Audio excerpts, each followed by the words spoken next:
Hello everyone, I hope you all are doing well and I wish you all the best कि आपकी जो stock market की journey है वो अच्छी जाए और आप अच्छे पैसे कमाए guys. And yes, thank you so much for watching my YouTube channel videos. वैसे बात करें तो आज निफ्टी की एक्सपायरी थी, तो लगातार मतलब बैंक निफ्टी की कल की एक्सपायरी भी इतनी कुछ खास नहीं रही, आज भी निफ्टी की एक्सपायरी भी इतनी कुछ खास नहीं रही, ठीक ही ठाक था। मतलब काफ़ी एक्सपेक्टेशंस थी लोगों को, बट ऐसा कुछ खास हुआ नहीं है। बट आई होप कि आपने कुछ ट्रेडिंग से पैसे बनाए होंगे। तो चलिए अभी बात करते हैं नया आईपीओ जो आने वाला है पिक्चर पोस्ट स्टूडियोज़ लिमिटेड का। तो आईपीओ डिटेल्स देखते हैं। आईपीओ डेट जो है वो 2 अगस्त 2024 से लेकर 6 अगस्त 2024 तक है। फेस वैल्यू ₹1 पर शेयर। प्राइस बैंड जो है वो ₹22 से लेकर ₹24 पर शेयर है गाइस। लॉट साइज़ 6000 शेयर्स का है। टोटल इशू साइज़ जो है वो 78 लाख शेयर्स है गाइस। करीब 18 करोड़ 72 लाख रुपए कंपनी कलेक्ट करने वाली है इस टोटल इशू साइज से। एंड गाइस सारे के सारे फ्रेश इश्यूज़ है, एक भी शेयर ऑफर फॉर सेल मतलब ओएफएस के ज़रिए नहीं आएगा। तो मतलब ये जो 18 करोड़ 72 लाख रुपए कलेक्ट होंगे वो सीधे सीधे कंपनी के अंदर जाएंगे। मतलब कंपनी की ग्रोथ, डेवलपमेंट, एक्सपांशन, कुछ बिजनेस के रिलेटेड मशीनरी बाई करने या कहीं और दूसरा कुछ एक्सपांशन करने के लिए यूज़ होंगे। अब इसका बेसिस ऑफ अलॉटमेंट 7 अगस्त 2024 को है। इनिशिएशन ऑफ रिफंड्स की डेट 8 अगस्त 2024 है। Credit of shares to demat वो भी 8 अगस्त 2024 है। लिस्टिंग डेट 9 अगस्त 2024 है। Cut off time for UPI mandate confirmation शाम को 5 बजे 6 अगस्त 2024 है गाइस। अब issue type book build issue IPO है।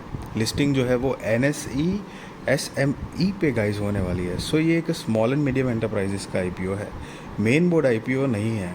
अब इसकी share holding pre issue 2 crore 15 lakh है और share holding post issue 2 crore 93 lakh है। सो आप ये जो शेयर होल्डिंग पोस्ट इशू का जो फिगर आपको दिख रहा है उसमें से शेयर होल्डिंग प्री इशू का फिगर माइनस करते हो तो आपको फ्रेश इश्यूज़ के नंबर ऑफ शेयर्स मिलते हैं। और मार्केट मेकर पोर्शन जो है 3,96,000 शेयर्स, जो कि श्रेणी शेयर्स के बिहाफ पे अलग से रखे गए हैं, जो कि ये पर्टिकुलर आईपीओ के लिए मार्केट मेकर पोर्शन बने हुए हैं। अब रिटेल कैटेगरी में मिनिमम हो या मैक्सिमम एक ही लॉट के लिए अप्लाई करना है। 6,000 शेयर्स आ जाएंगे, 1,44,000 रुपये गाइस आपको देने होंगे। और एचएनआई में मिनिमम 2 लॉट के लिए अप्लाई करना है, 12,000 शेयर्स आ जाएंगे, 2,88,000 रुपये गाइस आपको देने होंगे।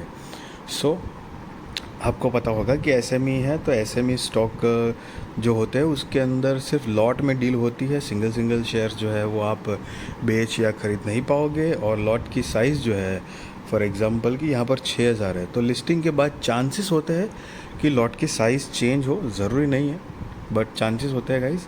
और यस गाइस 1.5 लाख तक की रकम लगती है आईपीओ अप्लाई करने के लिए, तो ये एक थोड़ी बड़ी अमाउंट है, उस चीज़ का ध्यान रहे। क्योंकि वैसे भी एसएमई कंपनीज जो होती है वो थोड़ी कंपैरेटिवली रिस्की होती है। और यस गाइस, तो उस चीज़ का थोड़ा ध्यान रखें। मतलब ये मेरा पॉइंट ऑफ व्यू ओपिनियन बता रहा हूँ आपको। And reservation QIB shares offered not more than 50% of the net issue. Retail shares offered not less than 35% of the net issue.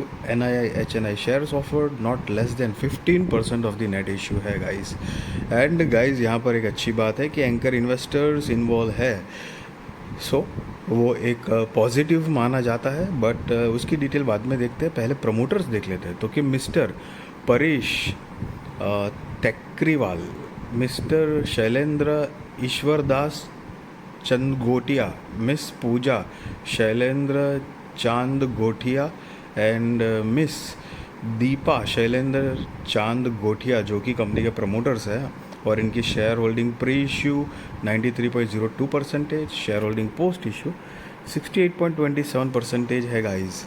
सो अब एंकर इन्वेस्टर्स की डिटेल देखें तो बीड डेट जो है वो 1 अगस्त 2024 है। शेयर्स जो ऑफर करे गए हैं 22,08,000 है। एंकर पोर्शन इन साइज़ जो कि 5 करोड़ 30 लाख रुपए है। Anchor lock in period end date for 50% shares 30 दिन, उसकी डेट जो है वो 6 सितंबर 2024 है। Anchor lock in period end date for remaining shares 90 days, उसकी डेट 5 नवंबर 2024 है गाइस। सो बेसिकली ये जो डेट्स अलग अलग दी हैं वो कंपनी के साथ एंकर इन्वेस्टर्स की थोड़ी कुछ टाइप की डील्स होती है, उसमें से एक डील ये है कि जब भी एंकर इन्वेस्टर, क्योंकि वो बड़ा माल उठाते हैं, so and because of that उनकी एक डील होती है कि जैसे कि लिस्टिंग के बाद 30 दिन तक वो एक भी शेयर बेच नहीं सकते। 30 दिन के बाद बेचना है तो जो भी उनको माल मिला है उसका 50% ऑफ द शेयर्स बेच सकते हैं, उससे ज़्यादा नहीं। और बाकी बचा 50% है वो 90 डेज़ के बाद ही बेच सकते हैं।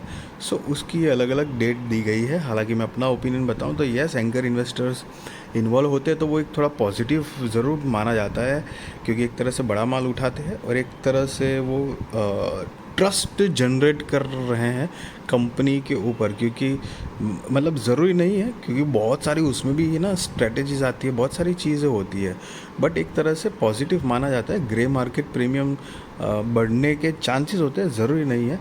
बट द थिंग इज़ कि मेरे ओपिनियन के हिसाब से कभी भी ऐसा बड़ा इन्वेस्टर या बड़ी इंस्टीट्यूशन हो, आईपीओ हो या स्टॉक हो, एकदम से वो सिंगल हैंडेड वही पॉइंट देख के आई मीन कभी भी इन्वेस्ट, मेरे हिसाब से तो, मेरे पॉइंट ऑफ व्यू के हिसाब से तो ऐसे नहीं करना चाहिए, क्योंकि उनका risk management, money management, research team, बहुत सारी दूसरी चीज़ों में फ़र्क होता है गाइस। तो मतलब फॉर एग्जांपल जैसे मान लो, एक एग्जांपल देने के लिए बता रहा हूँ कि एग्जांपल ये कंपनी है।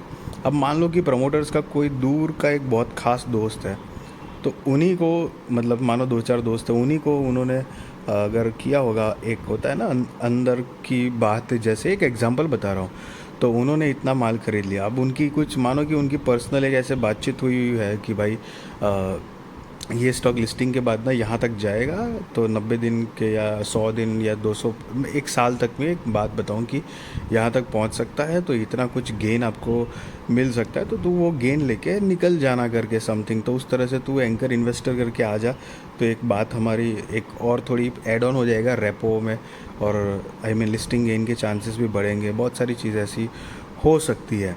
सो हमको नहीं पता है कि वो ऑथेंटिक है या ऐसा मैन्युपुलेटिव है कि क्या है क्या नहीं। एक जस्ट मैंने आपको एक एग्जांपल बताया आपको मैंने। सो ऐसे मतलब मेरे हिसाब से तो हो सकता है ना, क्योंकि कौन देखने जाने वाला है क्या है क्या नहीं। हालांकि हमारी गवर्नमेंट से भी ये सब बहुत स्ट्रिक्ट है ये सब मामले में। अगर बिल्कुल भी ऐसे पता चलता है तो it can be disaster for company promoters and other people जो कि कंपनी के अंदर इन्वॉल्व है। बट एक जस्ट एग्जांपल बता रहा हूँ कि तो उनके पास बहुत सारी ऐसी चैनल और बहुत सारी चीज़ें होती है, बहुत सारे ऑप्शंस और बहुत सारी स्ट्रेटजीज, बहुत सारी, मतलब जो बताया आपको पॉइंट, रिसर्च, ये वो, रिस्क मैनेजमेंट, मनी मैनेजमेंट, कितना प्रॉफिट करके निकलेंगे नहीं निकलेंगे, तो बहुत सारा फ़र्क होता है उसमें। कई बार ऐसा होता है कि रिटेल इन्वेस्टर्स जो होते हैं वो फंस जाते हैं। अभी एक एग्जांपल से बताऊं कि जैसे अगर आपको पता होगा तो I think GVK power and infra करके एक स्टॉक है समथिंग, ठीक है। तो वो कंपनी जो है वो पेनी स्टॉक है, लेकिन अभी कुछ दिन पहले ही मुझे पता चला कि उसने, कंपनी ने इंसॉल्वेंसी मतलब नादारी जाहिर कर दी है। तो तब से लेके अभी तक कंपनी का स्टॉक जो है वो लगातार लोअर सर्किट ही लगातार कर रहा है। और जब लोअर सर्किट होता है तो आप माल बेच नहीं सकते हो, अपर सर्किट में आप माल खरीद नहीं सकते हो। सो फंस जाते हैं लोग, समझ रहे हो आप। और ये पंप एंड डंप जैसी सिचुएशन, बहुत सारी कंडीशंस क्रिएट होने के चांसेस होते हैं। So not just in that case, एक ही चक्कर में आपको नहीं करना चाहिए। हालांकि ऐसा ज़रूरी नहीं है, बट एक आपको, मतलब मैं आपको कंपनी के बारे में कोई नेगेटिव इमेज नहीं डाल रहा हूँ, ना ही मैं कुछ पॉजिटिव इमेज पोर्ट्रे कर रहा हूँ। एक पॉइंट ऑफ व्यू शेयर कर रहा हूँ, प्रैक्टिकल रियलनेस की बात बता रहा हूँ आपको। सो गाइज, चलो कंपनी का बिजनेस की बात करें अगर, तो 2019 से इनकॉर्पोरेटेड है। Picture post studios limited is a company that specialises in movie editing, computer generated imagery, visual effects, video conversion, grading and mastering films and commercial for various channel and digital platforms. सो कि guys एक movie related company है जो movies को एक ये सारी चीज़ें अगर ज़रूरत है तो करके देती है काम। The company offers a wide range of service for entertainment industry. It specializes in visual effects, post production, color grading, motion design and creating captivating visuals experience for global audiences. The company offers the following services: offline editing services, computer generated imagery, mastering and quality check, visual effects, color grading, creative editoria. Being a VFX studio, they provide a wide range of visual effects services. The production team oversees the process, and the artists use software, hardware, and proprietary tool to create outstanding VFX for web series, commercial, music videos, and films. The company's studio is situated in Khar Colony, Mumbai. As of April 30, 2024, the company had 105 employees. So basically अब company business क्या generate कर पाती है उसकी details देख लेते हैं guys. So picture में ये एडिटिंग, VFX ये सब करने वाली कंपनी है. वेब सीरीज़ है, कुछ म्यूज़िक वीडियोज़ है. अब कंपनी का यहाँ पर फाइनेंशियल्स दिए है गाइस. ये सारे फिगर लैक्स में है, मैं आपको करोड़ में कन्वर्ट करके बताऊँगा. तो चलिए 2-3 साल में कंपनी ने क्या प्रोग्रेस किया देखते हैं. असेट जो है 31 मार्च 2022 के अकॉर्डिंग 1,95,000 रुपये के आसपास थी, जो कि बढ़कर 31 मार्च 2024 में 28 करोड़ 32 लाख रुपये के आसपास हुई है. रेवेन्यू 29 लाख से बढ़कर 26 करोड़ 54 लाख रुपये के आसपास हुई है. प्रॉफिट आफ्टर टैक्स 21 लाख रुपये से बढ़कर 3 करोड़ 43 लाख रुपए के आसपास हुई है. नेटवर्थ जो है वो 1 लाख रुपए से बढ़कर 8 करोड़ 58 लाख रुपए के आसपास हुई है. Reserve and surplus 4 crore 85 lakh रुपए के आसपास है रिसेंटली देखे तो, क्योंकि 2 साल है नहीं. और टोटल बोरोइंग्स जो है वो 2022 में 2 करोड़ 73 लाख रुपए के आसपास थी, जो कि बढ़कर 8 करोड़ 17 लाख रुपए के आसपास हुई है. सो गाइस, अगर यहाँ पर कंपनी के फाइनेंशियल्स की बात करें तो रेवेन्यू भी बढ़ रही है, प्रॉफिट आफ्टर टैक्स, सारी चीज़ें ना थोड़ी पोटेंशियल लेवल पे बढ़ी हुई है, और साथ में बोरोइंग्स भी बढ़ी हुई है. सो लेट्स सी आगे कंपनी क्या प्रोग्रेस कर पाती है. फाइनेंशियल्स तो एक डिसेंट लेवल के लग रहे हैं, और आप देख सकते हो यहाँ पे अमाउंट इन लैक्स, जो मैंने आपको पहले बताया कि सारे फिगर लैक्स में है. अब कंपनी का मार्केट कैपिटलाइजेशन जो है वो सिर्फ 70 करोड़ रुपए के आसपास का है. अब ROE जो है 68.03%, ROC 26.75%, debt to equity 0.79, RONW 55.64%, PBV जो है वो 7.36, पैट मार्जिन 13.29 है, और EPS pre IPO 1.6, post IPO 1.17, PX pre IPO 15.02, post IPO 20.47 है गाइस. और ये जो नोट देख रहे हो वो बेसिकली उन्होंने EPS प्री IPO और पोस्ट IPO कैसे कैलकुलेट किया है उसके बारे में गाइस बताया हुआ है यहाँ पर. अब अगर कंपनी का ऑब्जेक्ट ऑफ इश्यू देखें, मतलब IPO लाने की रीजंस क्या है, तो यहाँ पर कुछ मेजर 3 रीजंस दिए हुए हैं. Funding of capital expenditure requirements of the company towards the purchase of equipment and software, repayment prepayment of all और certain our borrowings available by the company and general corporate purpose. So ये कुछ 3 major reasons दिए हैं guys यहाँ पर. So guys, just be responsible trader, be responsible investor, value your money guys. I wish you all the best. आपकी stock market की journey अच्छी जाए, आप अच्छे पैसे कमाओ. एंड यस, मैं आपको कोई बाय और सेल रिकमेंडेशन नहीं दे रहा हूँ, ना ही मैं आपको ये बता रहा हूँ कि आप IPO में अप्लाई करो या ना करो. That is depend on your risk research. Financial advisor को पूछ कर करना गाइज. मैं जो भी मेरा पॉइंट ऑफ व्यू शेयर करता हूँ या ओपिनियन शेयर करता हूँ, तो मेरा जो भी एक्सपीरियंस है छोटा मोटा, उस हिसाब से मैं आपको एक ऐड ऑन नॉलेज आपको करने की कोशिश करता हूँ. एंड यस, वीडियो अच्छी लगी तो ज़रूर लाइक शेयर सब्सक्राइब करिए. आपके सारे कॉन्टैक्ट के साथ भी मेरी वीडियो चैनल शेयर करिए, ताकि उनकी भी स्टॉक मार्केट की जर्नी और भी ज़्यादा कॉन्फिडेंट, सक्सेसफुल और अवेयर हो पाएगा. Thank you so much for watching this video.